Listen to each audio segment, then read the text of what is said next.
primera me la mandaron y estaban las tres pues correctas. Con algunos, ¿verdad? Pues sí, hablamos un poquito, les mencioné, bueno, aquí no es ¿verdad? No puede ser este tipo de lenguaje figurado por esta razón, y hubo un poquito de intercambio de comunicación, pero pues gracias a Dios, ¿verdad? Todos a final de cuentas la terminaron, la comprendieron y acabaron observando cada uno de los tres ejemplos que habíamos dado. Con eso en mente, pues ahora vamos a hablar de algunos tipos más de lenguaje figurado.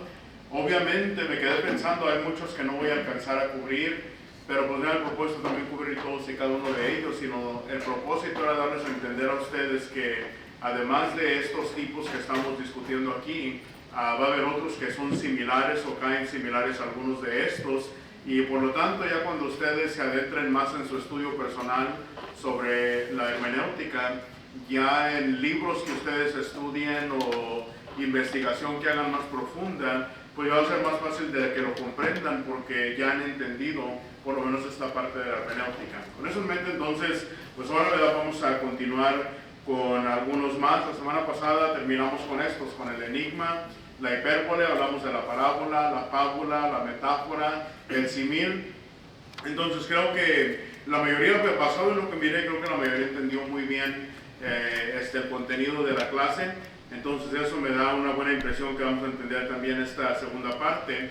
Y lo único que también es parte del lenguaje figurado, obviamente, es también la profecía.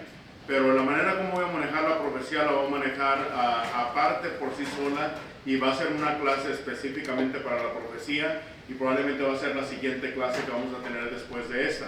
Ya después de eso mi propósito es probablemente en 2 semanas tratar de darles un resumen general de cada libro de la Biblia, y ya de ahí el examen y pues ya terminamos, ¿verdad? Entonces el plan es tratar de terminar ya en 4 semanas, ¿verdad? 1 semana para la profecía, 2 semanas para de manera general cada libro de la Biblia, dónde encaja, pues de qué se trata, y ya con eso la última sería el examen, y terminando el examen pues ya terminaría la clase, ¿verdad? Y estoy tratando de terminarla para que no se quede pendiente, porque en octubre nosotros no vamos a estar aquí por 2 semanas, ¿verdad? Entonces no quiero que se pierda continuidad, y por esa razón estoy tratando de terminar el material en el mes de septiembre más tarde. ¿Voy a apuntar algo? Muy bien, ok, está bueno. Bueno, pues entonces vamos a continuar en esta tarde. Ustedes se acuerdan, nos quedamos que íbamos a hablar un poco acerca de la metonimia. ¿Qué es la metonimia? ¿Qué piensan ustedes que es eso? Metonimia. ¿Han escuchado la palabra metamorfosis? Sí. Es una palabra que es similar, ¿verdad? Metamorfosis, metonimia. En la metamorfosis estamos hablando de un cambio de forma. En la metonimia estamos hablando de un cambio de nombre. Por lo tanto, la palabra metonimia, ¿verdad? En su etimología, en la etimología griega, esta palabra pues simple y sencillamente, ¿verdad? Está compuesta de 2 palabras. La primera es la palabra meta, que es un cambio, y la palabra onoma, que es nombre. Entonces literalmente todo lo que es un cambio de nombre. Se menciona una cosa, pero realmente lo que se quiere dar a entender es otra. Tipo, como decía aquí en la Chomotruca que nacieron, como digo una cosa, digo otra. Decía ella, ¿verdad? Entonces, se dice una cosa, pero en realidad eso no es lo que está tratando, sino algo diferente, y se viene a entender porque hay diferentes tipos de metonimia. Voy a hablar yo solamente de cuatro tipos de metonimia. La primera de ellas, ¿verdad? Cuando hablamos de un cambio de nombre, una de ellas se conoce como la metonimia de la causa. ¿Qué significa ese cambio de nombre en la causa? Bueno, lo que significa aquí que cuando en la Biblia encontramos un texto, el texto está mencionando la causa o lo que provoca o lo que va a producir, pero en realidad lo que se quiere dar a entender es el efecto. Pero en lugar de hablar del efecto, se está hablando de la causa. Y hoy vamos a mirar varios textos que nos vienen a mostrar esto. Uno de ellos, ¿verdad?, es por ejemplo Efesios capítulo 4 y el versículo 20, y creo que en los textos vamos a entender más bien qué es lo que significa esto, que la causa es mencionada, pero en realidad de lo que se está hablando es del efecto que esa causa produce. ¿Sí entienden eso, verdad? La causa y el efecto. ¿Qué? A ver, denme un ejemplo. ¿Qué es la causa y qué es el efecto? Es algo que pasa, la causa y el efecto de lo que pasa de la causa.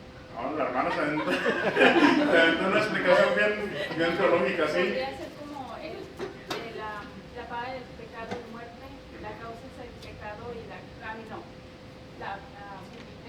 causa es el pecado y el efecto es la muerte. El efecto es la muerte, sí es verdad. La causa, dice, la paga del pecado, que es la causa, es la muerte. La muerte sería el resultado o el efecto del pecado. Entonces, cuando en un pasaje, puede haber un pasaje en el cual se menciona el pecado, que es la causa, pero en realidad lo que se quiere dar a entender es el efecto, ¿verdad? La muerte, lo que el pecado está produciendo. Muy buen ejemplo, hermano. Entonces en eso podemos mirar en este caso, por ejemplo, Efesios capítulo 4 y versículo 20, dice ahí, mas vosotros no habéis aprendido así a Cristo. Bueno, ¿quién es el causante o de dónde recibimos la doctrina o la palabra mediante la cual nos corregimos nuestra vida? Mediante Cristo. Entonces Cristo es la causa, pero lo que se está dando a entender realmente es el efecto. ¿Cuál es el efecto? Que cuando Cristo, su palabra viene a morar en mi vida, la manera como me conduzco tiene que reflejar la palabra que yo vine a recibir. Entonces en este caso, ¿verdad? Lo que se menciona es a Cristo, que es la causa, pero lo que se quiere hablar realmente es el efecto. ¿Qué es el efecto que la enseñanza de la palabra de Dios ha venido a tener en mi vida? Y entonces en ese sentido ahí se mira, ¿verdad? Mas vosotros no habéis aprendido así a Cristo, es decir, la doctrina, la enseñanza, la forma de vida es lo que está dando a entender ahí. Pero menciona a Cristo, que es la causa de donde vino esa doctrina, esa palabra o esa enseñanza. Esa está fácil de entender. La segunda, y puse varios, ¿verdad? Para que se nos quede un poquito claro, para que miren que hay diferentes maneras como lo podemos analizar. Si van a Génesis capítulo 9, versículos 25 al versículo 27, aquí tenemos otro ejemplo de una metonimia de la causa. Otra vez donde se menciona la causa, pero lo que se quiere dar a entender es el efecto, qué es lo que esa causa produce. Dice ahí en Génesis 9:25, y dijo, maldito sea Canaán, siervo de siervos serán a sus hermanos. Dijo, mas bendito por Jehová mi Dios sea Sem, y sea Canaán su siervo, engrandezca Dios a Jafet, y habite en las tiendas de Sem, y sea Canaán su siervo. Alguien explíquenme ahí en qué sentido, cuál es la causa, pero realmente cuál es el efecto que se está dando a entender. ¿Cuál es la causa, Juan? El pecado de Canaán hacia su padre, ¿no? Bueno, mira, ponte a pensar, hay varias cosas que mencionan. Versículo 25 dice, maldito sea Canaán, siervo de siervos será sus hermanos. Ahí entonces menciona Canaán en el versículo 25. En el versículo 26 dice, dijo más, bendito sea por Jehová mi Dios, Sem.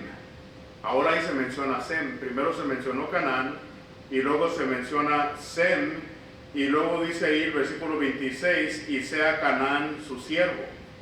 Y luego versículo 27, engrandezca Dios a Jafet y habite en las tiendas de Sem, y sea Canaán su siervo. La causa, ¿cuál es la causa, hermana? Bueno, hermana Esmeralda. Es Canaán. La causa aquí vendría siendo Canaán, Sem, Jafet. Pero lo que se va a entender es el efecto. ¿Cuál es el efecto? Va a ser siervo. La descendencia que viene de ellos. Está hablando de la descendencia que viene de ellos, pero en lugar de mencionar la descendencia, está hablando del causante o de quién los descendientes son el resultado. Entonces en este caso Sem, Cam, Jafet, ellos son los tres hijos de Noé, por quienes la tierra vino otra vez a llenarse y a multiplicarse. Entonces se menciona la causa, que son ellos, pero lo que se va a entender es el efecto, los descendientes de ellos, y qué era lo que iba a pasar con los descendientes de ellos. Entonces miren, aquí fue diferente de lo que miramos en el pasaje de Efesios, ¿verdad? En Efesios realmente se menciona a Cristo, pero lo que se quiere dar a entender es el efecto, su doctrina o su enseñanza en la vida de un cristiano. Aquí es diferente, aquí se da el nombre de los padres originales, pero a quien se está dando a entender es la descendencia que salió de ellos, sus descendientes. Otro ejemplo es el de Lucas. Si quieren ir ahora a Lucas, Lucas capítulo 24 y el versículo 27. Lucas capítulo 24 y versículo 27. ¿Ya lo tienen todos?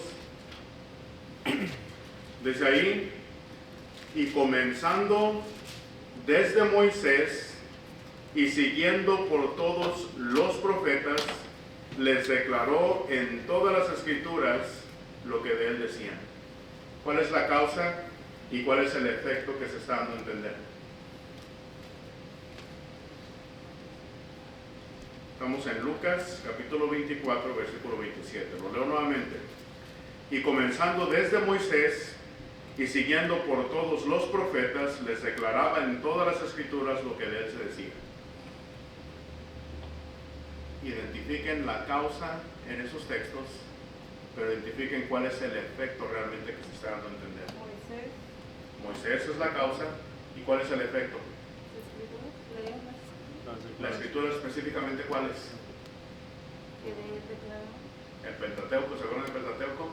Génesis, Éxodo, Levítico, Números, Deuteronomio. ¿Quién los escribió? Se le atribuyen a Moisés. Entonces dice comenzando desde Moisés. Moisés es la causa. Moisés fue el medio por quien se escribió Génesis, Éxodo, Levítico, Números y Deuteronomio. Pero realmente lo que se está dando a entender, aunque se menciona el nombre Moisés, la causa, lo que se quiere entender es el efecto. Comenzando desde los libros, lo que estaba escrito en Génesis, Éxodo, Levítico, Números y Deuteronomio, comenzando desde el Pentateuco, básicamente es lo que está diciendo, y luego, aparte de que comenzó con el Pentateuco, siguió por todos los profetas. Entonces en ese caso ya serían Jeremías, Isaías, Oseas, todos ellos, pero realmente no es ellos los que se refiere, sino el efecto, lo que ellos hicieron. El libro de Jeremías, el libro de Lamentaciones, el libro de Isaías, a eso se está refiriendo. Entonces da el nombre de la causa, pero lo que realmente quiere dar a entender es el efecto, lo que ellos escribieron. Menciona al escritor, pero no es el escritor o el autor lo que se refiere, sino lo que ellos habían escrito. Y esa es la evidencia a la cual Jesús está yendo para comprobarles por qué era necesario que Él muriera, por qué era necesario que Él estuviera 3 días en la tumba, por qué fue necesario que Él resucitara. Y entonces Él lo vino a hacer por medio de Moisés y los profetas, es decir, los escritos que ellos vinieron a dejar. Pues en ese sentido otra vez un cambio de nombre, la causa por el efecto. ¿Sí se va entendiendo más o menos? ¿Sí? Bueno, un último, y con ese creo que nos va a ayudar bastante, solamente para que miren que hay diferentes maneras. Deuteronomio capítulo 17 y versículo 6 que tenemos ahí en la pantalla. Deuteronomio capítulo 17 y el versículo 6. Y otra vez ustedes me van a identificar la causa, pero cuál es el efecto realmente que se quiere dar a entender. Dice el versículo 6: por dicho de 2 o 3 testigos morirá el que hubiere de morir, no morirá por el dicho de un solo testigo. ¿Cuál es la causa? Pero ¿cuál es el efecto realmente que está hablando o resultado? Los testigos, menciona la palabra testigos, pero lo que realmente quiere dar a entender es el testimonio que ellos están dando. No el testigo, quién es el causante o la causa, sino el resultado, el testimonio que ellos dan. Y lo que está diciendo, tiene que haber más de un testimonio, y por lo menos el testimonio de 2 o 3 diferentes personas. Y esa evidencia o ese testimonio que ellos presenten es lo que va a dictar cuál va a ser la sentencia para la persona que se está juzgando. Entonces, en ese sentido se mencionan los testigos, pero realmente lo que quiere entender es el testimonio que ellos van a presentar o la evidencia que ellos van a estar presentando. Entonces, como pueden mirar, ¿verdad? El cambio de nombre, básicamente podemos encontrar casos como el que miramos en Génesis. Se menciona el padre de la descendencia, pero es la descendencia lo que se tiene en mente.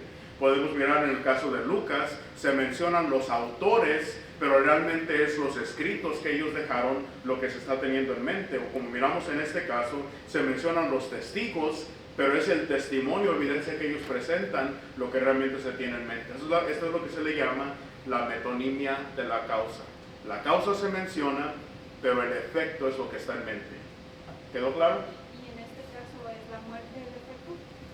No. El efecto es el testimonio o la evidencia que ellos están presentando, ¿verdad? Así como los autores, ¿qué fue el efecto? Los escritos que ellos dieron. Ajá. Entonces, en ese sentido, o los padres de cada familia, su descendencia es el efecto o el resultado. ¿No dijiste que el efecto era la sentencia? Que se daba, o sea, que la causa era los testigos, o sea, que el testimonio que ellos daban y el efecto es la sentencia. Bueno, el testimonio es el efecto, ¿verdad? Bueno, acuérdate, ¿de quién viene el testimonio? ¿O quién da el testimonio? Un testigo, ¿verdad? Entonces, el testigo es la causa y el testimonio o evidencia presentada es el resultado. No, bueno, yo pienso que puede ser confuso, ¿verdad? Porque hay una sentencia obviamente para la persona que está siendo juzgada, pero recuerden, lo que estamos hablando en este caso directamente, cuando hablamos de un autor y su escrito, el autor es la causa y el escrito es el efecto.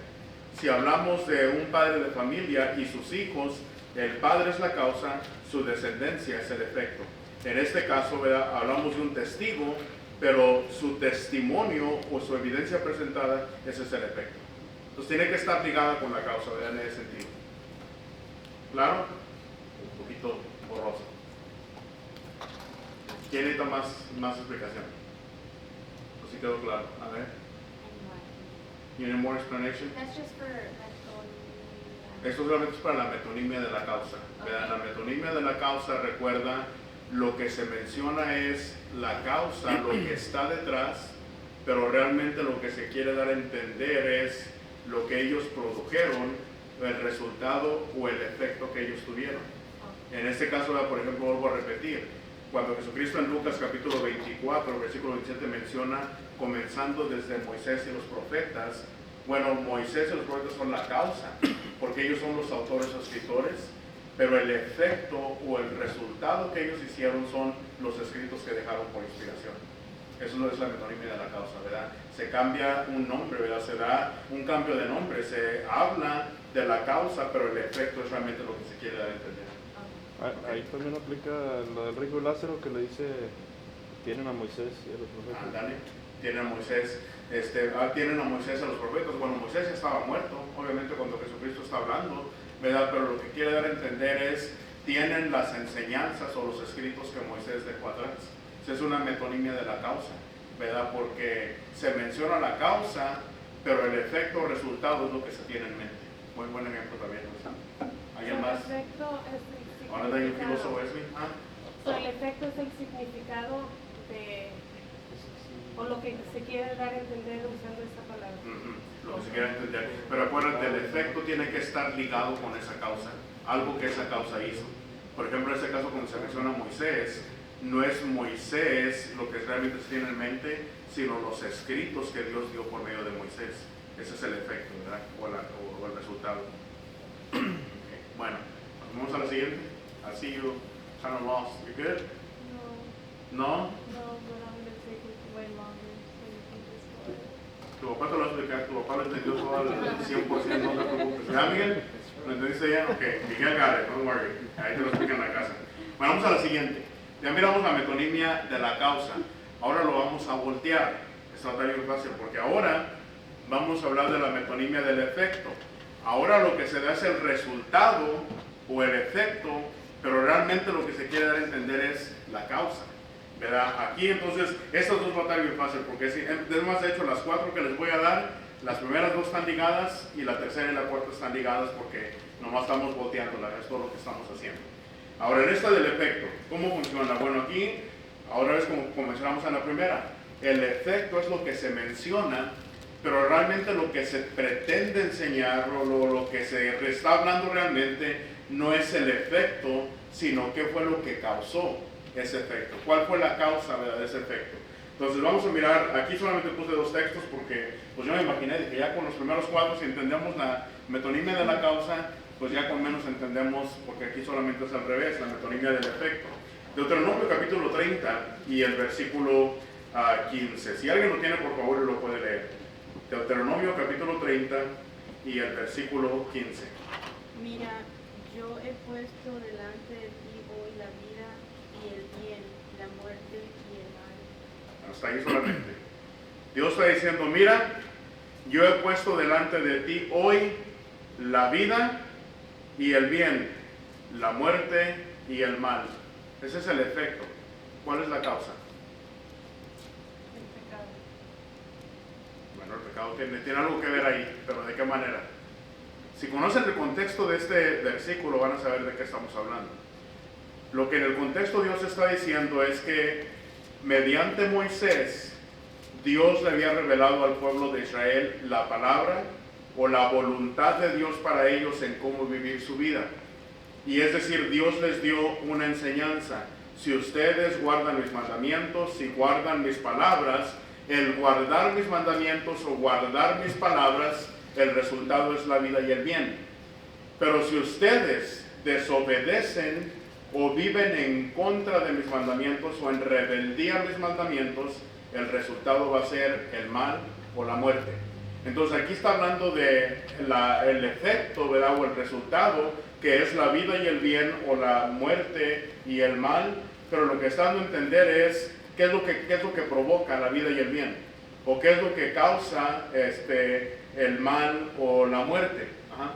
La obediencia, la desobediencia. La obediencia y desobediencia, ya prácticamente lo que está hablando. La obediencia a la palabra de Dios es la causa de la vida y el bien. La desobediencia a la palabra de Dios es la causa que produce el efecto de la muerte y el mal. Ahí va más resumido, que se conoce, se entiende, ¿verdad? Obediencia versus desobediencia. Entonces el efecto es la obediencia o la desobediencia. Bueno, esa es la causa. La causa es la obediencia y el resultado, el efecto, es el bien o la vida. La causa es la desobediencia y el resultado o el efecto es la vida, la muerte o el mal. ¿Okay?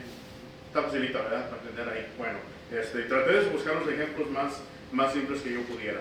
Otro, Lucas capítulo 11 y el versículo 14. Y de hecho ya les mandé toda la copia también de esto. Ya lo tienen ahí, si están en el grupo, pues ya recibieron la copia de todo esto. Lucas capítulo 11 y el versículo 14. Dice ahí la escritura de la siguiente manera. Lucas capítulo 11, versículo 14. Estaba Jesús echando fuera un demonio que era mudo, y aconteció que salió el demonio, el mudo habló y la gente se maravilló. ¿Cuál es la causa y cuál es el efecto?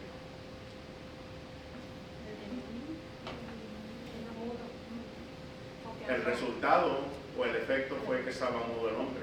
Ese fue el efecto que la posesión que estaba poseído del demonio. Recuerden, ¿verdad? Hablamos hace un tiempo de que no todos los casos que miramos donde fueron poseídos por un demonio eran los mismos resultados. Por ejemplo, ustedes recuerdan que hablamos de si eran dos o era uno, ¿verdad?, que estaban endemoniados.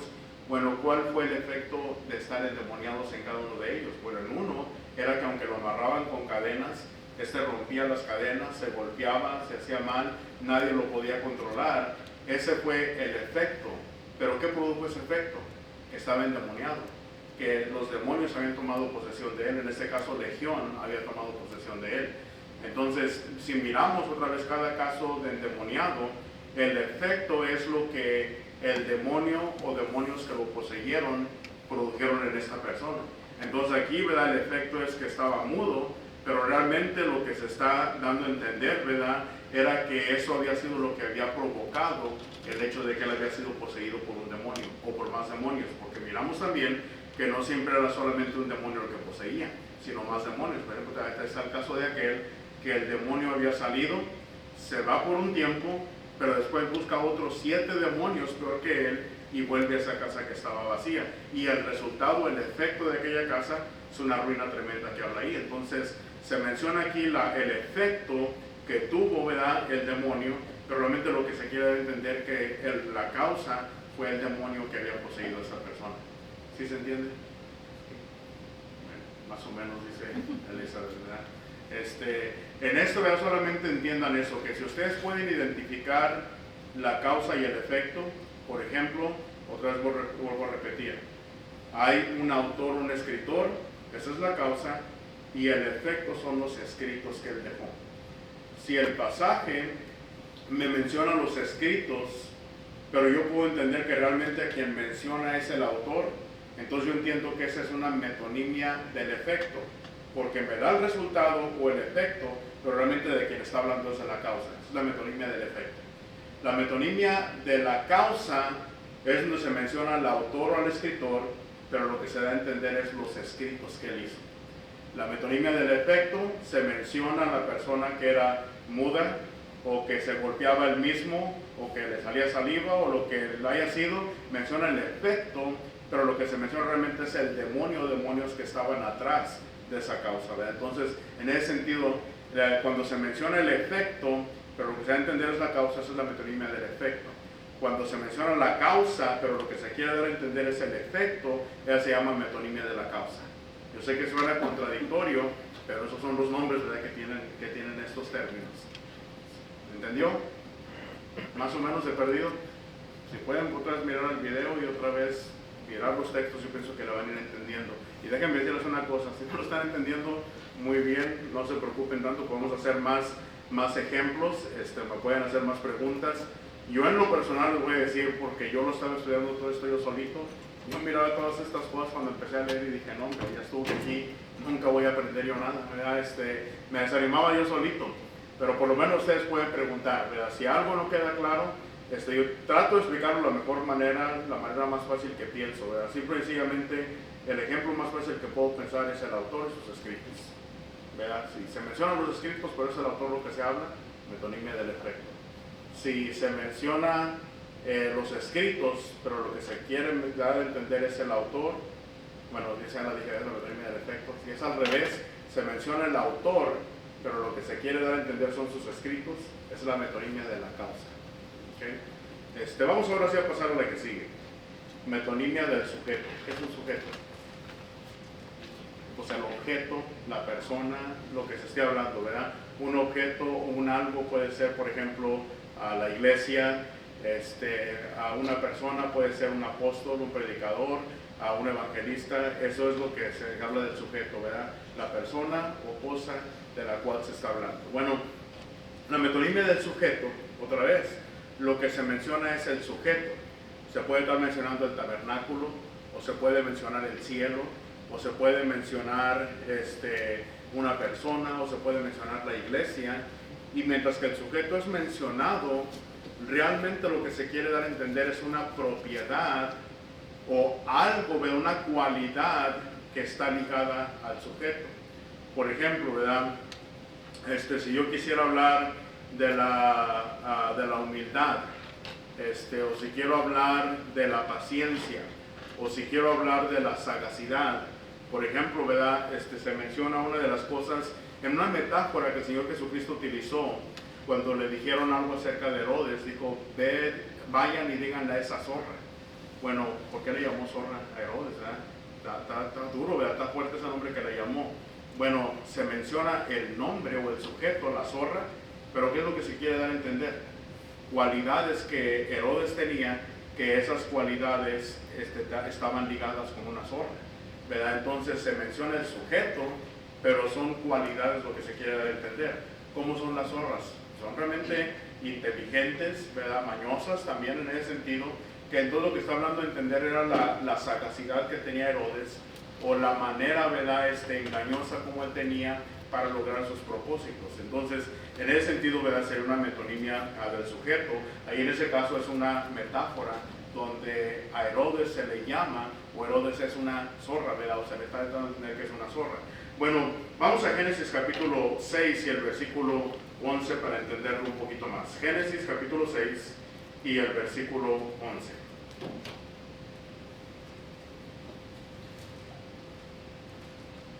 Si alguien lo quiere leer, por favor. Génesis 6, 11.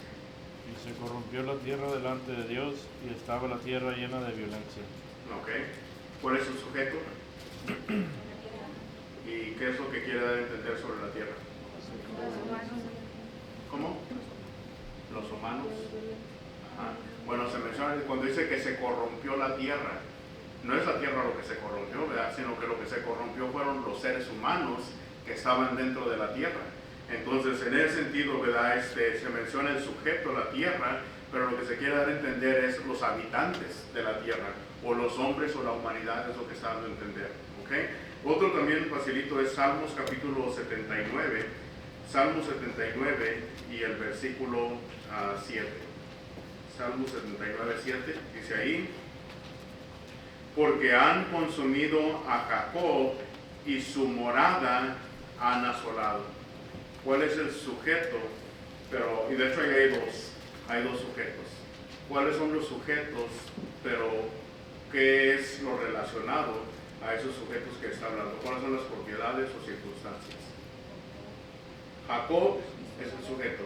Bueno, es Jacob, pero realmente, ¿qué es lo que se tiene en mente cuando se menciona Jacob? Al pueblo de Israel. Al pueblo de Israel o al pueblo de los judíos. En la Biblia, cuando ustedes miran que se menciona Jacob, muchas de las veces lo que está mencionando Dios está hablando de los descendientes. Puede aplicar a los israelitas o puede aplicar a los judíos. También, por ejemplo, se menciona a Esaú. Cuando se menciona a Esaú, realmente lo que se está dando a entender es la tierra de Moab. Aquí, bueno, en ese sentido, pero la segunda, en eso es la que quiero poner un poquito más de atención. Dice el versículo 7, porque han consumido a Jacob y su morada, ahí es donde está la clave, y su morada han asolado. La morada es el sujeto, pero ¿de qué está hablando cuando habla de la morada? ¿Qué es lo que han asolado? Su estado, ¿no? El estado.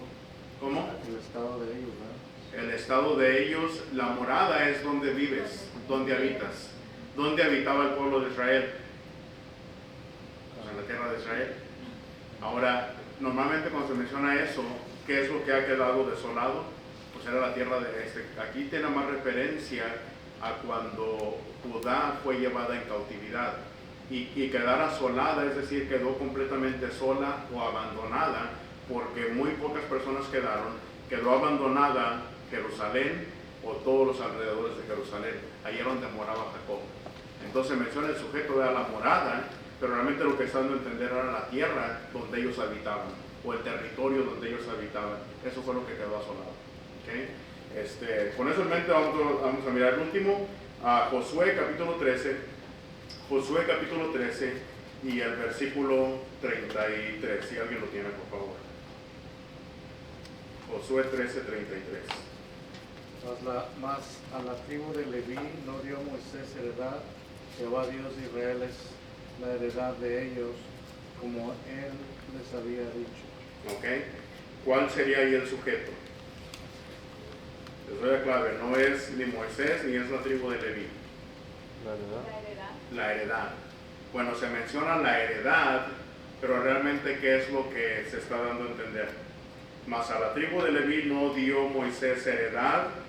Jehová Dios de Israel es la heredad de ellos, como él les había dicho. Maribel, explícame eso. Dice que no se le dio heredad al pueblo de Leví. Dios fue la heredad de ellos. ¿Qué es la heredad? ¿Cuál sería la heredad? ¿El sacerdocio? ¿Cómo? ¿El sacerdocio? El sacerdocio. Algo más que el sacerdocio. ¿Qué era lo que recibían los sacerdotes? Todos los sacrificios. Traían la ofrenda, todo el pueblo, de todas las 12 tribus de Israel traían su ofrenda. ¿Quién recibía todo eso? El sacerdocio, los levitas. Se hacía un sacrificio, ¿quién se comía el sacrificio? Los sacerdotes y los levitas. Por eso dice, a los levitas no les di heredad.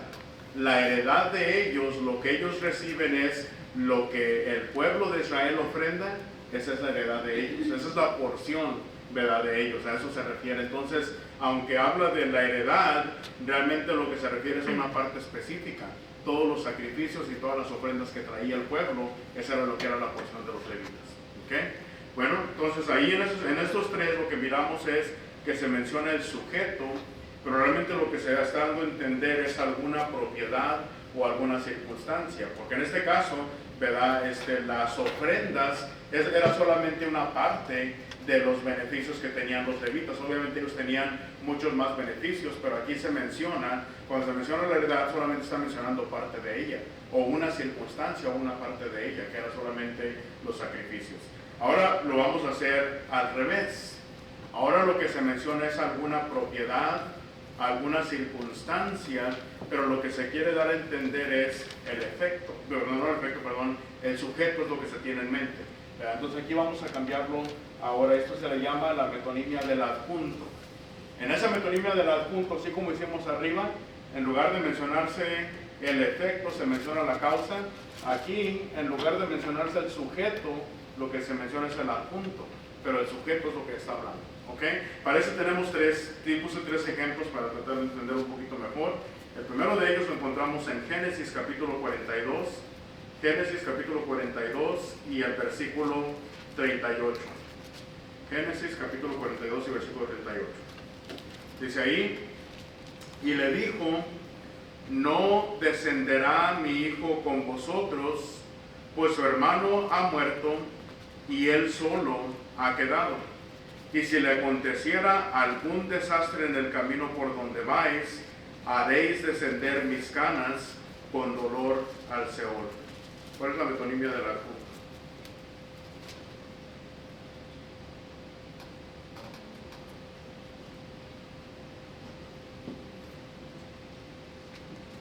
Les voy a dar una clave, no tiene nada que ver con ninguno de los hijos de Jacob. Hay una palabra ahí que va a ser la clave para este. Las canas, Las canas, pero realmente ¿qué están de entender ahí? la muerte. La muerte. Es decir, todo esto que ustedes están haciendo, ya perdieron lo de mis hijos, ya van a dejar a otro por allá. Realmente el tema ahí que está hablando es la muerte, pero no menciona la muerte, menciona las canas, menciona el dolor, la tristeza, lo que esto le puede causar, que él pudiera morir por lo que ellos están haciendo con sus hijos o lo que ha pasado con sus hijos. Entonces la muerte es el sujeto, pero lo que se menciona es las canas. Normalmente cuando pensamos en una persona ya muy grande, ya muy mayor, pensamos, bueno, es una persona que ha vivido una vida plena, pero es una persona que también en cualquier momento le puede llegar su hora. Entonces las canas son mencionadas, pero el punto que está tratando es la muerte, algo que está ligado, ¿verdad?, con la vejez en este sentido. Entonces se da el adjunto, las canas, pero el sujeto realmente es la muerte, es lo que está dando a entender, que digo morir. Efesios capítulo 5 y versículo 8. Efesios capítulo 5 y versículo 8.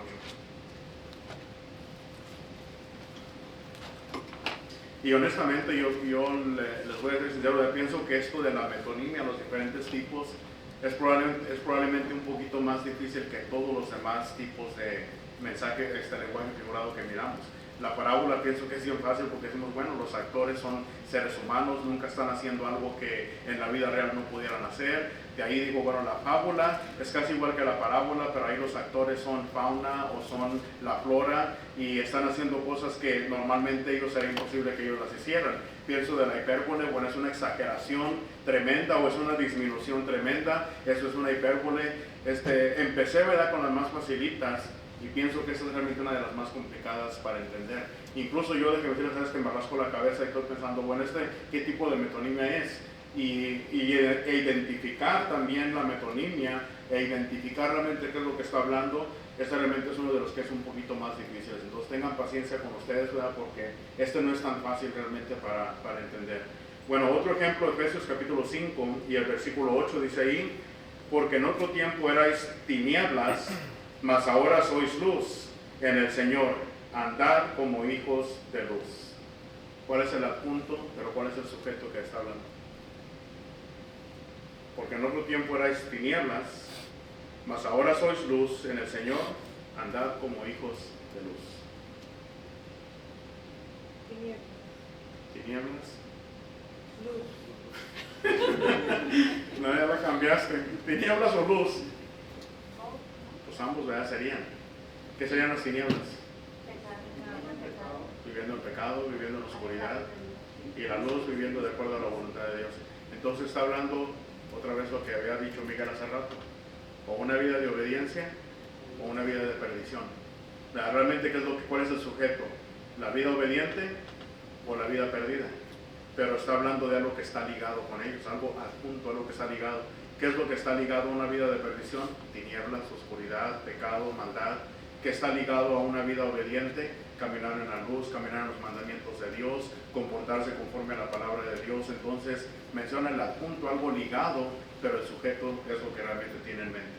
Vida obediente o vida perdida, ¿verdad? Los Pues en ese sentido ahí está otra vez metonimia del adjunto. Y el último que tengo es el de Primera de Crónicas capítulo 12 y el versículo 32. Y en eso no se preocupen, nomás les dejé una tarea de uno de esos para que no se vayan a complicar tanto la vida. Las otras dos partes de la tarea se las dejé más facilitas porque yo sé que esta está más complicada. Primera de Crónicas 12:32, ¿quién lo tiene?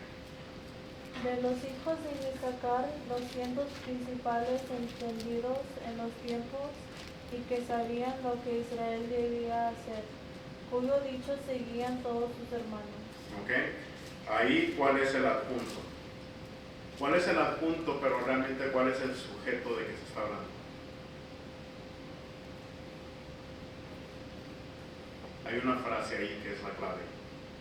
Se las voy a dar. Entendidos en los tiempos y que sabían lo que Israel debería de hacer. Esa es la clave para esta metonimia. Pero la pregunta, ¿cuál es la metonimia? ¿Cuál es el sujeto? ¿Los hijos de Israel? ¿Cómo? ¿Los hijos de Israel? No. Entendidos en los tiempos. Tiempo. No. Denle un Red Bull a la Biblia, por favor, denme algo aquí. Ok, si yo digo, ahorita, vamos a suponer, tenemos un problema. Vamos a suponer que estamos hablando de algún problema que esté pasando aquí en la congregación. Entendido en los tiempos quiere decir que yo estoy al tanto de la situación que está pasando. Yo conozco a la perfección los problemas, el asunto, la raíz de los problemas, y no solamente tengo el conocimiento de los tiempos, sino dice también y que sabían lo que Israel debía hacer. Esto implica, ¿verdad?, que en ese contexto que se está hablando, esos hijos de Isaacar sabían exactamente la situación o la circunstancia que estaba pasando el pueblo de Israel o el pueblo de Dios en ese tiempo, y basado en el conocimiento que ellos tenían acerca de las circunstancias, ellos podían dar un consejo mediante la palabra de Dios para tomar la acción correcta. Pero ¿qué es lo que se menciona? Los tiempos, ¿verdad? Ellos conocían o entendían los tiempos. Bueno, los tiempos es simple y sencillamente un adjunto, ¿verdad?, que da a conocer el sujeto, el cual es las circunstancias de ese tiempo, las cosas que estaban pasando en ese momento. ¿Okay? Eso es un poquito más difícil de entender, pero ahí estaba la clave, ¿verdad? Si podemos entender esa frase, entendidos en los tiempos, se mencionan los tiempos, pero realmente lo que se quiere hablar es las circunstancias, ¿verdad? No el tiempo específico en el que estaban viviendo, sino la circunstancia que estaba pasando en ese momento. ¿Quedó claro? ¿Más o menos? Si podemos, por lo menos más o menos, ya la llevamos bien. Como que no se preocupen, esa sí no está en la tarea. Creo que está un poquito más difícil la de la junta. Bueno, vamos a pasar a uno más fácil ahora sí. Ya que se quebraron la cabeza con esto. Ahora, si ustedes se la quebran para entenderlo, oye, imagínense a mí que lo tengo que estudiar y luego tratar de buscar ejemplos para que ustedes los entiendan. O sea, me quedo hasta las 3, 4 de la mañana, ¿verdad?, para tratar de quebrarme la cabeza y digo, bueno, si yo los entiendo, pero ¿cómo lo pongo de una manera más fácil para que ellos lo puedan entender? Y esta es una de las que me ha resultado más difícil para tratar de poner de esa manera. Pero ahora vamos con una fácil. Yo esta normalmente la apunto. Si ustedes se acuerdan cuando les di una lista de algunos libros que yo utilicé, hay uno que se llama hermenéutica, ¿verdad? Hermeneutics, y hay otro azul, bueno, la que yo tengo esa portada es azul, se llama Principios de Interpretación.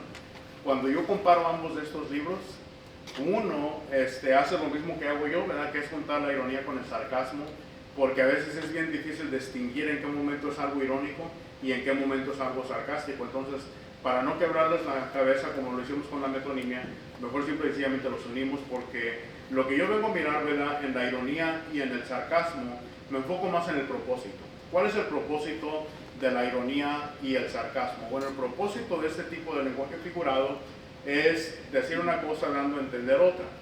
Ahora, ¿qué es lo que está dando a entender? Bueno, lo puede hacer de una manera en la cual está ridiculizando alguna acción, de alguna manera reprobatoria, está reprobando alguna acción, o lo puede hacer de una manera en la que está exponiendo algo que no se debería de hacer, o condenando una acción errónea de alguien. Pero esto, ¿verdad?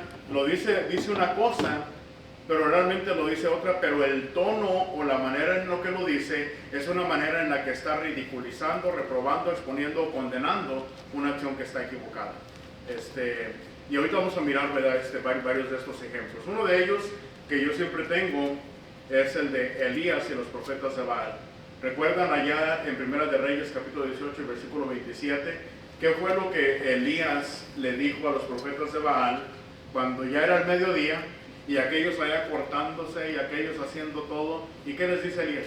Que a lo mejor su Dios estaba dormido. Ábrenle, griten de más recio. Pues es Dios. Quizás está ocupado, quizás salió de viaje, ¿verdad? Y no los ha escuchado, entonces grítenle más fuerte. Ese tono, ¿verdad? Es un tono que es de ironía y de sarcasmo. O sea, le está diciendo, órenle a su Dios para que los escuche, porque pues es Dios, ¿verdad? Obviamente, y si es Dios, quiere decir que está ocupado, anda en algún negocio y por eso es que no los ha escuchado. Bueno, es irónico. Si es Dios, ¿cómo va a estar en algún negocio? Entonces está escribiendo lo que un hombre haría, no lo que un Dios haría. Entonces dice una cosa, pero lo que está dando a entender es otra, pero en esa manera como lo dice, es una manera en la cual trata de ridiculizar la acción que están haciendo, está tratando de ser de una manera reprobando las acciones que ellos están haciendo, hablando a dioses paganos, condenándonos y exponiendo, ahora sí, la falta de lógica y razonamiento que ellos tienen al estar adorando a un Dios pagano, un Dios que no tiene fuerza. Entonces, este es un lenguaje, ¿verdad?, que es fuerte, pero deja de una manera bien clara. Grítenle, ábrenle más fuerte. Y aquellos, ¿verdad?, pobrecitos ahí cortándose para que saliera más sangre y a ver si el Dios así los escuchaba y nada, ¿verdad? Entonces, esa es una manera que hizo ahí. Ridiculizó, expuso, condenó. ¿Qué fue lo que hizo ahí con esas palabras? Ridiculizó y también condenó, ¿verdad? Los ridiculiza y los condena. Bueno, otro, se van a acordar, el profeta Micaías y el rey Acab. Esto lo hablamos hace algunas clases, ¿verdad? Pusimos este ejemplo de el profeta Micaías y el rey Acab. ¿Recuerdan cuando también eran 400 profetas? Va el rey de Israel, Josafat, y se junta con el rey de Israel, Acab, y van a salir a la guerra. Pero el rey Josafat pues era el rey de Judá y el rey Acab era el rey de Israel. Y Josafat le dice, mira, no te preocupes, mi ejército es como tu ejército, es decir, a donde tú vayas, yo te voy a acompañar. Pero Josafat le pone una condición, le dice, pero vamos a consultar a Jehová. ¿Tienes aquí algún profeta para consultar? Y pues automáticamente acá trae todos sus 400 profetas torcidos, ¿verdad? Como decimos, profetas falsos. Y todos le comienzan a profetizar, vete a la guerra, no te preocupes, Dios los va a entregar en tu mano y todo va a salir bien. Pero hay algo en Josafat que no se sentía a gusto. Bueno, dice, ya escuché a estos profetas, ¿habrá todavía algún profeta de Dios por el cual podamos consultar? Y recuerdo lo que dijo Acab de Micaías. Sí, pues ahí hay uno, ¿verdad? Pero en pocas palabras ese me cae gordo, porque ese nunca me profetiza para bien, sino solamente me profetiza para mal. Pero bueno, vamos a mandar por él. Y ahí van y envían por Micaías. Y llegan a la casa de Micaías y le dicen, Micaías, mira, ten cuidado de que cuando tú vayas, tú hables de la misma manera que están hablando todos los demás profetas. Porque mira, todos han profetizado para bien. Entonces asegúrate que lo que tú digas esté igual que ellos. Obviamente Micaías les dice, pues, lo que Jehová me diere, eso es exactamente lo que yo voy a hablar. Pero luego a mí me parece irónico, ¿verdad? Cómo llega Micaías y le pregunta al rey, ¿habré de ir a la guerra? Oh, sí, le dice, ve porque vas a prosperar. Algo notó en el tono sarcástico acá, que le dice, no te he declarado que me digas la verdad solamente. Y entonces él le dice, bueno, dice, he aquí, yo miré al pueblo de Dios y habla, ¿verdad?, la visión que él tuvo y cómo iban a ser derrotados. Iban a ir, ¿verdad?, como ovejas, ya cada quien dispersándose, cada quien para su casa. Y se enoja, dice, no te había dicho, este hombre nunca me profetiza para bien.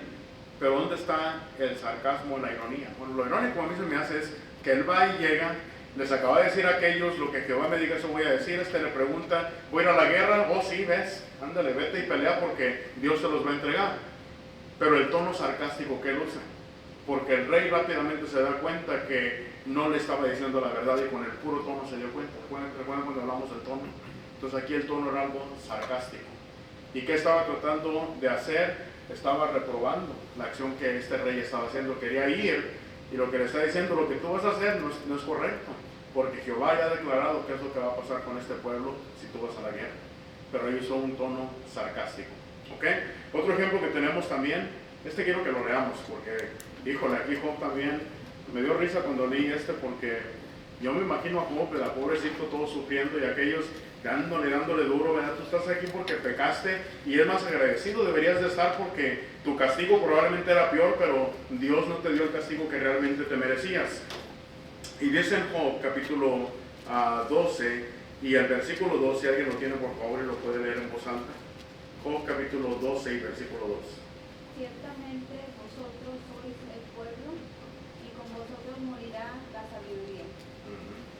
¿Qué le está diciendo ahí, hermano? Sarcasmo, ¿verdad? Pero ¿qué le está dando a entender? No, si ustedes son los únicos sabios que hay aquí, y si ustedes se mueren ya nos arruinamos porque ya no va a haber más sabios, ¿verdad? Y con una frase tan pequeña, y ahora a mí lo que me hace chistoso, ¿verdad? Porque digo, un hombre pobre, Job, yo lo imagino, pues recuerden, había sido herido desde la coronilla de la cabeza hasta la planta del pie. Y si ustedes ven el capítulo anterior, específicamente, sus amigos, ¿verdad?, le están ahí criticando y le están diciendo, mira, agradecido deberías de estar, porque es probable que Dios no te ha pagado todavía conforme a tus males, o sea, atribuyendo que estaba así.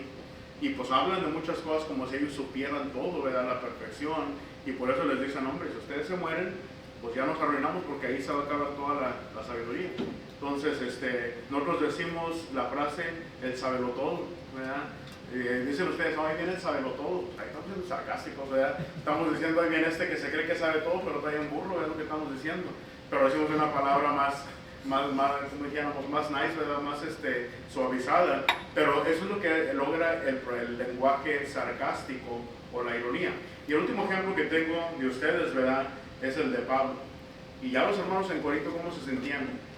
Así como una de las iglesias allá en Éfeso, ¿verdad? Yo soy rico y me he enriquecido y no tengo necesidad de nada, pero le dice Dios, pero no sabes que eres un pobre y desnudo, ¿verdad?, y desventurado, por lo tanto yo te aconsejo. Bueno, ahí está la ironía de las cosas, el lenguaje fuerte que Dios utiliza. Pero aquí, en 1 de Corintios, capítulo 4, y del versículo 8 en adelante, noten lo que el apóstol Pablo, cómo le habla a los hermanos en Corinto, porque ya se estaban ellos hinchando, o inflando, o enorgulleciendo, como queramos decir, y Pablo les dice lo siguiente: ya estáis saciados, ya estáis ricos, sin nosotros reinás, y ojalá reinases para que nosotros reinásemos también juntamente con vosotros, porque según pienso Dios nos ha exhibido a nosotros los apóstoles como postreros, como sentenciados a muerte, pues hemos llegado a ser espectáculo al mundo y a los ángeles y a los hombres.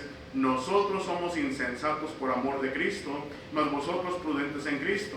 Nosotros débiles, mas vosotros fuertes. Vosotros honorables, mas vosotros despreciados. Hasta ahora padecemos hambre, tenemos sed, estamos desnudos, somos abofeteados y no tenemos morada fija. Nos fatigamos trabajando con nuestras propias manos. Nos maldicen y bendecimos, padecemos persecución y la soportamos, nos difaman y rogamos. Hemos venido a ser hasta ahora como la escoria del mundo, el desecho de todos. Está siendo sarcástico, ¿verdad? Porque les dice, bueno, pues ustedes son los que ya están engrandecidos, ya están saciados, ya están reinando. Y luego la frase donde dice, y ojalá que esto fuera cierto, ojalá que ustedes realmente estuvieran reinando, para que nosotros estuviéramos reinando con ustedes. Ahí está el lenguaje sarcástico del apóstol Pablo, que ellos están enorgulleciendo, que ellos están saciados, no tienen necesidad de nada, pero realmente no se dan cuenta que estaban bien torcidos, de tener muchas prácticas que tenían que arreglar. Pues Pablo usa el lenguaje sarcástico para mostrarles, ¿verdad?, reprobar las acciones que ellos estaban teniendo. Entonces, todo esto, ¿verdad?, pienso que es una manera fácil de entender que un tipo de lenguaje como el que encontramos aquí es en forma de ironía o en forma de sarcasmo, ¿verdad? Un lenguaje, otra vez, que si ustedes notan ahí, bueno, está ridiculizando, está reprobando, exponiendo, condenando alguna acción, lo hace mirar como que aprueba la acción, pero realmente por el tono y el lenguaje uno sabe que está desaprobando esa acción, ¿verdad? Entonces, en ese sentido está siendo sarcástico o irónico. Otra más, el lenguaje poético, y con esto terminamos. En el tipo de lenguaje poético, recuerden, en la poesía hebrea, normalmente, en la poesía ustedes saben, ¿verdad? Siempre hay una repetición de palabras o repetición de frases, y esa repetición, ¿verdad?, de forma, generalmente también de pensamiento, puede ser en líneas sucesivas, es decir, una línea después de la otra, o en líneas alternativas, donde la primera no es igual que la segunda, pero es probablemente igual que la tercera, y luego no es igual que la cuarta, pero sí es igual que la quinta o parecida. Es alternativo, ¿verdad?, donde hay un cambio, un movimiento. Sucesiva es que sigue avanzando, ¿verdad?, línea por línea. Y ahorita vamos a mirar varios ejemplos. En ese sentido hay 4 tipos de paralelismo poético. Los 4 tipos son, primeramente tenemos el sinónimo. ¿Qué es sinónimo? ¿Cómo? Es lo mismo, ¿verdad? Sinónimo es que, por ejemplo, si yo digo, ¿cómo diríamos? Estudiar. ¿Qué sería un sinónimo de estudiar? ¿Cómo? Estudiar, prepararse, meditar, ¿verdad? Todo esto tendría que estar ligado con el estudiar. Si yo digo, a ver, Juan, dame un ejemplo de un sinónimo. Rojo. Rojo. No, a ver, ¿qué es otro color más rojo? Colorado. Bermejo, ¿verdad? En la Biblia usa color bermejo. Entonces, en ese sentido, ¿verdad?, no tengo que usar la palabra rojo, puedo decir colorado, bermejo, ¿verdad? Son sinónimos del mismo color que están hablando. Bueno, ahora viene el antitético, ¿ese qué es? A ver, Lili, ¿qué te ríes? Todos se quedaron callados, dice Lili. Tú también, ¿verdad? Bueno, nomás tu sonrisa, bueno, que salió. ¿Qué es antitético, Daniel? Lo opuesto, ¿verdad? Como la palabra antónimo. Si sinónimo quiere decir lo mismo, antitético o antónimo, ¿verdad?, es lo opuesto. Digo negro y lo opuesto es blanco. Digo bueno y lo opuesto es malo, ¿verdad? Entonces ese es el antitético. Bueno, tenemos también el que es sintético, el de mentiritas, ¿verdad? ¿Ese que es el mentiritas? Cuando piensa algo sintético, dice, bueno, pues que eso es el mentiritas. No es sintético, ahorita vamos a definir. Invertido, al revés volteado, ¿verdad? Es como decimos. Hoy vamos a definirlos uno por uno. Pero vamos a empezar con el paralelismo sinónimo. Recuerden, estamos hablando de poesía. Estamos hablando del lenguaje poético. ¿Dónde encontramos lenguaje poético? Salmos, ¿dónde más? Cantares. ¿Cómo? Proverbios. ¿Dónde? Ya dije los salmos, hermano. Otro. Cantares. Evangelios. Bueno, Cantares ya habían dicho ya. ¿Y Job? ¿Dónde quedó Job? ¿Dónde quedó el libro de Lamentaciones? Todos los libros son poéticos, ¿verdad? Lamentaciones, Job, Salmos, Cantares y Proverbios son 5 de los libros que son considerados poéticos en la Biblia. Probablemente sí encontramos poesía en otras partes de la Biblia, pero los más llenos de profecía son estos 5 y por eso se les llama como los libros poéticos, ¿verdad? Bueno, con eso en mente ahora sí vamos a empezar a estudiar primero. El paralelismo sinónimo es el que usualmente tiene una línea y hay un pensamiento que es expresado, y la línea inmediatamente después de esa es una línea que está expresando virtualmente, ¿verdad?, el mismo pensamiento, la misma idea o el mismo mensaje, y lo hace de una manera muy similar. Bueno, ¿dónde miramos un ejemplo? Salmos capítulo 24, versículos del 1 al 3. Dice el versículo 1, la primera línea: de Jehová es la tierra y su plenitud. Pongan atención al segundo, porque si es sinónimo, implica que la segunda línea tiene que decirme lo mismo, pero en diferentes palabras. La segunda línea dice el mundo y los que en él habitan. Entonces, mientras que en el primero dice la tierra, en el segundo dice el mundo. Mientras que en el primero dice y su plenitud, realmente está hablando los que habitan dentro de la tierra, ¿verdad? Está hablando de los habitantes de la tierra. Luego, ahora aquí va a cambiar, y lo puse en azul, porque él la fundó sobre los mares. ¿Quién la fundó? Jehová. ¿Y está hablando de qué? De la tierra que fue fundada sobre los mares. Luego dice, y la afirmó. Fundar y afirmar es prácticamente lo mismo. En la primera dice sobre los mares y en la segunda sobre los ríos. Es el mismo pensamiento, pero de una manera sinónima. Y ahora aquí cambio, ¿verdad? Lo voy cambiando porque lo que quiero que miren que las primeras 2 líneas son sinónimas, la tercera y la cuarta son sinónimas, y la quinta y la sexta van a ser sinónimas. ¿quién subirá al monte de Jehová y quién estará en su lugar santo? El monte de Jehová y el lugar santo está refiriendo donde está la presencia de Jehová. Entonces, en ese sentido, este yo pienso que va a ser bien facilito. Y van a encontrar muchos salmos que si ustedes lo leen, es más, de hecho, si ustedes abren su Biblia, ¿verdad? En el libro de los salmos y en el libro de Job, ustedes notan que así está escrito, ¿verdad? Una línea y luego la otra línea, y miramos que ocupa más espacio que lo que miramos, por ejemplo, en Crónicas o en Job y todo eso. Pero aquí, ¿verdad? Por esa manera que es poética, por eso las líneas son muy cortitas, muchas de las veces, muchos de los salmos, porque está comparando esas ideas, ya sea de manera sinónima, de manera antitética, sintética o invertida, ¿verdad? Entonces, ¿quedó claro este primero? Este es el más facilito, ¿verdad? Este es el más facilito. Vamos a mirar el segundo. Lenguaje, bueno, esto también está fácil, el antitético. Aquí es donde decimos, usualmente dos o más líneas expresan un contraste. Esa es la palabra antónimo, lo opuesto, ¿verdad? Un contraste entre una cosa y otra. Bueno, vamos a mirar cómo funciona este. Recuerden, si la primera línea menciona una cosa, la segunda ahora no me menciona lo mismo, sino que me tiene que mencionar un contraste, algo opuesto. Pues comienzo con la primera. Proverbios 12, capítulo 1, la primera línea me dice ahí, el que ama la instrucción, ama la sabiduría. Lili, si es antitético, más o menos, ¿qué va a decir en la segunda línea?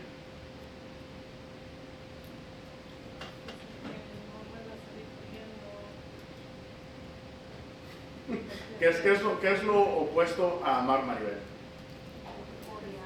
Odiar, aborrecer. ¿Qué es lo opuesto a la sabiduría? La insensatez, la ignorancia. Entonces algo tiene que decir así, ¿verdad? Eso es lo que lo va a hacer, que es un contraste. Y ahí está. Más el que aborrece la reprensión es ignorante. Ese es el contraste. O ese es el paralelismo antitético. Muestra una idea en la primera línea y luego hace un contraste o me menciona lo opuesto en la segunda línea. Y luego, ¿verdad? Ahora aquí me da otro pensamiento. El bueno alcanzará de Jehová malos pensamientos.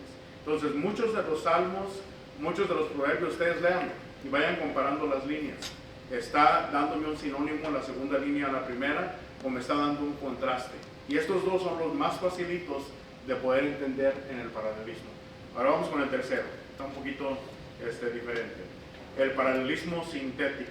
Y no es el de mentiritos, ¿verdad? Porque ustedes piensan, bueno, pues voy a la tienda y dice ahí que es sintético y yo pienso, bueno, no es lo original, ¿verdad? Sino que es algo que está hecho de mentiritos. Bueno, dice aquí la edición que puse yo, algunas veces la forma se mantiene similar en líneas sucesivas, pero aquí hay un avance en pensamiento. Ahora ahorita van a mirar lo que esto quiere decir. Y lo puse en colores para que lo podamos entender más fácilmente. Noten la primera. La ley de Jehová es perfecta. ¿Cuál es la ley de Jehová? Sus mandamientos, su palabra, sus enseñanzas, las instrucciones, ¿verdad? Todo lo que tenga que ver con lo que Dios me da para enseñarme a mí. Y lo primero que me dice que la ley de Jehová es perfecta. ¿Por qué es perfecta? Porque viene a convertir el alma. Entonces, si es sintético, el segundo me tiene que decir algo similar, pero tiene que elevar o avanzar un poquito más el pensamiento. Bueno, aquí viene la segunda línea. El testimonio de Jehová, que es lo mismo que la ley de Jehová, el testimonio de Jehová y la ley de Jehová es exactamente lo mismo, es fiel, y luego no solamente convierte al alma, no solamente hace que haya un cambio en el alma, pero ahora a esa alma, después del cambio, le viene a dar sabiduría. Está elevando, ¿verdad?, el pensamiento, le da sabiduría. Y luego, en ¿verdad?, bueno, aquí va a ir avanzando. Luego en la tercera línea dice los mandamientos de Jehová. ¿Qué son los mandamientos de Jehová? Es lo mismo que el testimonio de Jehová, es lo mismo que la ley de Jehová. Los mandamientos de Jehová son rectos. ¿Qué es lo que hacen? Alegran el corazón. Entonces transforma el alma, le da sabiduría y le viene a dar alegría. No el apellido de... Aquí lo que tiene alegría es Vianel, ¿verdad?, porque se apellida Alegría. Bueno, vamos a hablar del cuarta línea.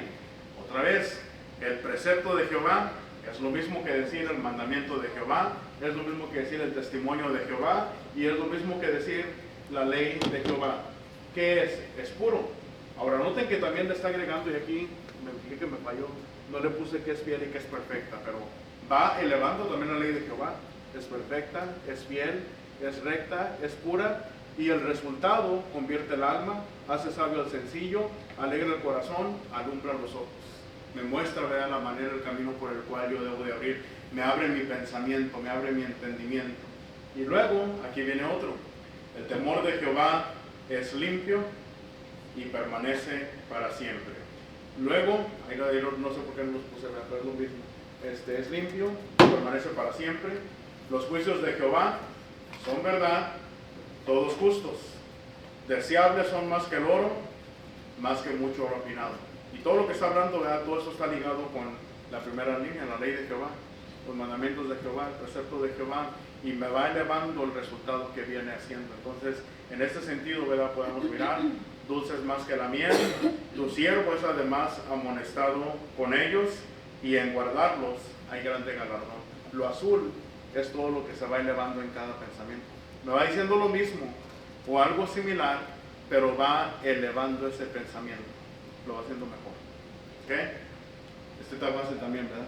Está muy difícil. Le dije que la poesía iba a estar buena. Eran buenos poetas los escritores del Antiguo Testamento, ¿verdad? De ahí se acaban todos los cantos espirituales. Bueno, el último lenguaje poético que encontramos es el paralelismo invertido. Ya con este acabamos. ¿Qué es el paralelismo invertido? Bueno, aquí sí se pone bueno el arte, ¿verdad? Porque en el artístico, supongamos que tenemos 6 líneas, ¿verdad? Eso implica que la primera línea corresponde a la última línea, la segunda línea corresponde a la quinta y la tercera corresponde a la cuarta. Es decir, vamos como haciendo un tipo sándwich, ¿verdad? Vamos desde arriba hacia abajo, lo vamos hasta que en medio es donde se va a encontrar y ahí se cierra el pensamiento. Esa es la clave de ¿verdad? Entonces vamos a mirar un buen ejemplo. Creo que el mejor ejemplo que yo encontré de todos es el Salmo 135. Ahora lo voy a poner todo para que podamos entender cómo se mira, y lo fui poniendo en colores diferentes. Ahí está todo completito. Recuerden, la primera línea corresponde a la última, la segunda corresponde a la penúltima, la tercera corresponde, así lo fui poniendo. Entonces lo fui haciendo y cerrándolo, y nos vamos a encontrar mero en medio. Ahora, aquí está el paralelismo. ¿De qué está hablando? De los ídolos de las naciones, que son oro y plata. Es decir, que los ídolos de las naciones son inventados por el hombre, son hechos por el hombre, no se saben valer por sí mismos, no tienen vida en sí mismos. Y luego, y todos los que en ellos confían. Está comparando que los que confían en los ídolos son iguales que ellos, ¿verdad? Luego, después se avanza el pensamiento. Sigue hablando de los ídolos, son obras de manos de hombres, semejantes a ellos son los que los hacen. Bueno, los hombres, ¿quién los hizo? Dios los hizo, son creados, ¿verdad? No son eternos, no son autoexistentes, sino que son creados. Ellos son obra de manos, al igual también que los que los hacen. Luego dice, tienen boca y no hablan, y otra vez sigue hablando de la boca, no hay aliento en sus bocas, y en medio se cierran. Tienen ojos y no ven, tienen orejas y no oyen. Entonces, fijan, como viene empezando, es cerrándose para encontrarse en medio, de manera como trabajan. Entonces, los primeros dos bien fácil. El que es sinónimo, la primera línea, la segunda línea me va a decir algo lo mismo, ¿verdad? De una manera diferente. La tercera línea, también la cuarta me va a decir lo mismo. Entonces, cada línea en sucesión, ¿verdad?, va haciendo un sinónimo. El antitético, hay un contraste. Lo que me dice la primera línea, la segunda línea me dice lo opuesto. Y la tercera línea me dice otra cosa, y la cuarta me dice lo opuesto a la tercera. Ese es el antitético. El sintético, lo que miramos ahí, que es similar lo que se va diciendo, pero se va avanzando, se le va agregando al pensamiento. Y el invertido, todo lo que es, ahora ya no es como en el otro que iba avanzando, ahora es primera y última, penúltima y segunda, hasta encontrarnos en el primero. ¿Okay? De uno de estos iba a haber una tarea, entonces yo tenía que encontrar. Y ahí está la tarea, no tienen que escribir, ya se las puse. Ahí están las 3. Otra vez me van a decir qué tipo de lenguaje figurado es cada uno de estos. Y igual como la semana pasada, me tienen que decir por qué razón ustedes dicen que es ese tipo de lenguaje figurado. Denme las respuestas, porque lo que aprendimos en clase fue esto y esto, tiene estas características y basado en estas características que yo observo, este es el tipo de lenguaje. ¿Ok? Facilito, ¿verdad? Sí, el de la metonimia, ahí voy a divertir a ver cómo les va con el de la metonimia, ¿verdad? Y no soy malo, ¿verdad? Pero quiero que sufran un poquito como yo, pues si yo me la quebro, québrensela también ustedes un poquito. Bueno, preguntas, comentarios, ¿no? Bueno, pues si el Señor lo permite, entonces la siguiente semana tenemos el lenguaje profético, ¿verdad? Lo que vamos a estar hablando. Lenguaje profético en la Biblia, ahí se pone bueno, porque ahora sí ya vamos a empezar a hablar de libros como Ezequiel, Jeremías, Isaías, Oseas, profetas mayores, profetas menores. Vamos a hablar de números, figuras, bestias, ¿verdad? Todo eso. Obviamente en una clase yo sé que no les voy a enseñar todo, pero les voy a enseñar la manera práctica en cómo poder mirar una profecía y cómo mirar a diferentes cosas para poder interpretarla correctamente. ¿Okay? Porque es donde los hermanos, hijos, le echan a volar la imaginación. Es más, de hecho, en una de las tareas, bueno, no lo voy a decir porque todavía hay dos hermanas aquí que no han hecho la tarea, pero voy a hablar de uno de esos pasajes, ¿verdad? Que a veces inventan unas explicaciones para uno de esos pasajes que no tienen nada que ver. ¿Por qué mejor no dices, este es lenguaje figurado, esto es lo que es, y no te inventes nada más? Y en la profecía es donde más echamos la mente a volar, ¿verdad? Entonces, nos va a ayudar un poquito para, de alguna manera, no le tengan miedo ustedes ya al libro de Ezequiel, al libro de Isaías, al libro de Jeremías, al libro de Apocalipsis, ¿verdad? De Apocalipsis lo que todos lo sabemos es el capítulo 1, capítulo 2 y capítulo 3. ¿Por qué? Porque habla de las 7 iglesias de Asia, entendemos los mensajes. Pero ya después de ahí empieza que el dragón y la serpiente y la bestia y la marca de la bestia y los 144,000, y ahí ya me pierdo y sabes qué, mejor hay que, luego lo leemos, ¿verdad? No hay que tenerle miedo, hay que entender, ¿verdad?, qué es lo que está hablando. Entonces, el lenguaje profético nos va a ayudar en ese sentido. Estamos despedidos. Gracias y que el Señor les bendiga.